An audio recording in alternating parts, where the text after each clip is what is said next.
உங்க அனைவருக்கும் வணக்கம். இன்னைக்கு நம்ம பார்க்க இருக்கிறது பிரெஞ்சு நேஷனாலிட்டிக்கு இன்டர்வியூவில் கேட்கக்கூடிய முக்கியமான கேள்வியில் ஒரு 5 கேள்வியை தான் இப்போ நம்ம பார்க்க போகிறோம். வாங்க இப்போ நம்ம இந்த 5 கொஸ்டின் என்னன்றத அதற்கான ஆன்சரை எப்படி எழுதுறதுன்றத இப்போ நம்ம பார்க்கலாம். Quels sont les 3 mots de la République française? Où peut-on les lire?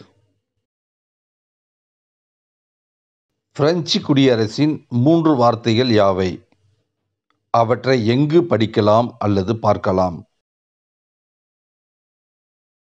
Les 3 mots de la République française sont liberté, égalité, fraternité, et on peut les lire dans de nombreux bâtiments appartenant à l'État, tels que les écoles, lycées, collèges, commissariats de police, ou même au tribunal.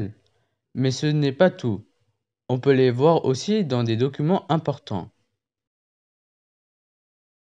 குடியரசின் 3 சொற்கள்: சுதந்திரம், சமத்துவம், சகோதரத்துவம் மற்றும் பள்ளிகளில், உயர் பள்ளிகளில், பள்ளி கல்லூரிகள், காவல் நிலையம், மேலும் நீதிமன்றத்தில், மாநிலத்திற்கு சொந்தமான ஏராளமான கட்டடங்களில் அவற்றை படிக்கலாம்.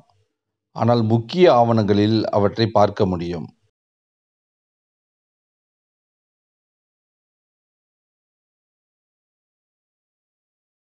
Pourquoi la fête nationale est le 14 juillet?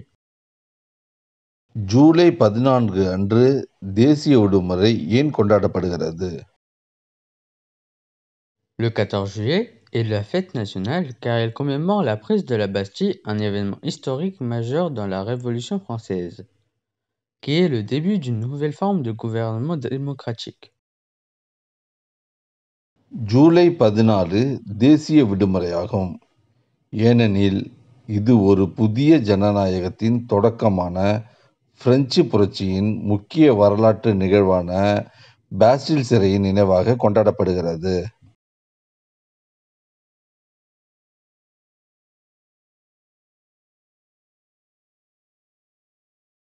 La laïcité, qu'est-ce que c'est? மதசார்பின்மை அப்படி என்றால் என்ன?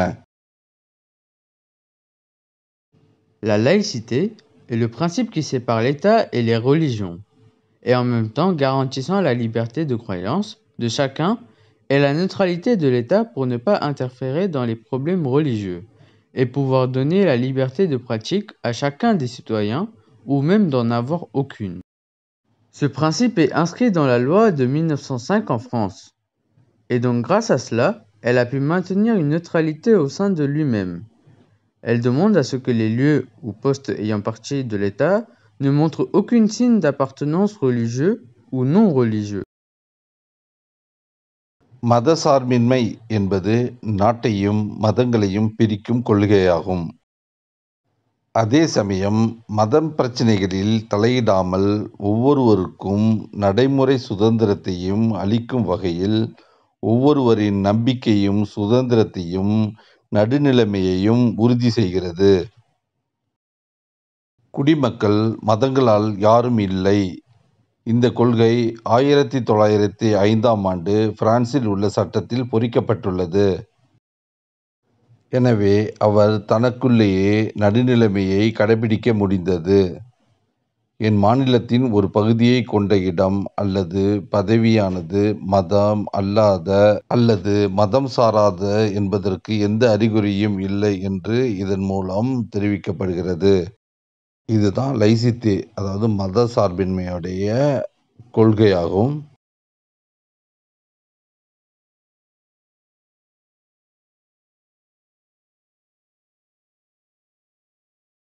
Comment s'appelle le roi de France pendant la Révolution?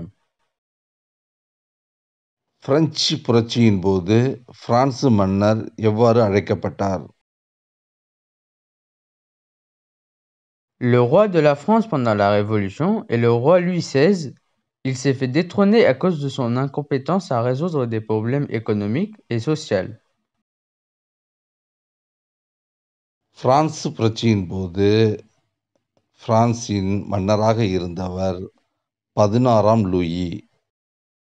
பொருளாதார மற்றும் சமூக பிரச்சனைகளை தீர்ப்பதில் அவர் திறமையின்மை காரணமாக அவர் பதவி நீக்கம் செய்யப்பட்டதாக கூறப்படுகிறது. இவர்தான் பிரெஞ்சு புரட்சிக்கு அடிகோலியவர்.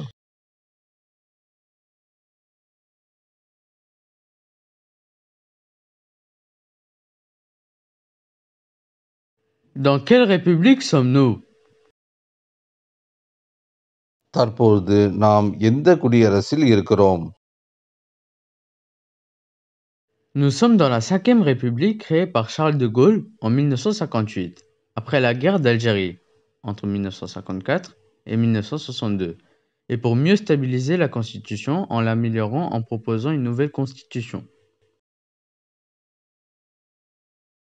அல்ஜிய போருக்கு பிறகு 1954 1962 இடையில் 1958இல் ஷார்ல் த கோல் உருவாக்கிய 5வது குடியரசில் நாங்கள் இருக்கிறோம்.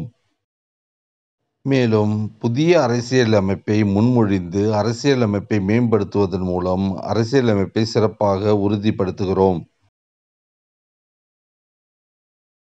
இந்த 5 கொஸ்டினும் இப்போ நேஷ்னாலிட்டிக்கு அதாவது இன்டர்வியூவில் கேட்கக்கூடிய மிகவும் முக்கியமான கேள்வியில் இந்த 5 கேள்வியும் இருக்குது. இந்த 5 கொஸ்டினை நீங்கள் தெரிஞ்சுக்கிறது மூலயமா உங்களுடைய ஜென்ரல் நாலேஜையும் மற்றும் ஃப்ரெஞ்சு நேஷ்னாலிட்டிக்கான கேள்விக்கான பதிலையும் நீங்கள் ஈஸியாக சொல்ல முடியுன்றது நான் நம்புகிறேன். இந்த வீடியோ உங்களுக்கு பிடிச்சிருக்கும் புரிஞ்சிருக்கும் நான் நம்புகிறேன். மீண்டும் அடுத்த வீடியோவில் சந்திப்போம்.